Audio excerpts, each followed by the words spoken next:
मनरेगा मधल्या शेत तलाव, विहीर, गायगोठा या शेतकऱ्याचे ज्या ज्या वैयक्तिक लाभाच्या योजना आहेत, या वैयक्तिक लाभाच्या योजना या डायरेक्ट शेतकऱ्याच्या अकाउंटवरती पैसे टाकून केल्या पाहिजे।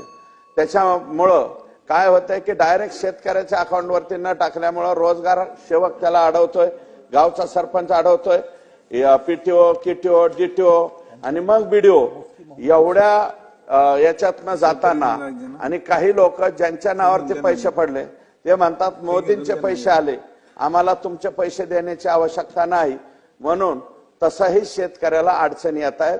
म्हणून शेतकऱ्याच्या वैयक्तिक लाभाच्या योजना ह्या डायरेक्ट बेनिफिट प्रमाणे डायरेक्ट शेतकऱ्याच्या नावावर पडावा। 5 लाखाची विहीर देतो अध्यक्ष महोदय, आपण 5 लाखाचा शेत तलाव देतो, फळबाग वेगवेगळी प्रकारची देतो, म्हणून शेतकऱ्याच्या अकाउंटवरती डायरेक्ट पैसे जावे अशा प्रकारची मागणी करतो।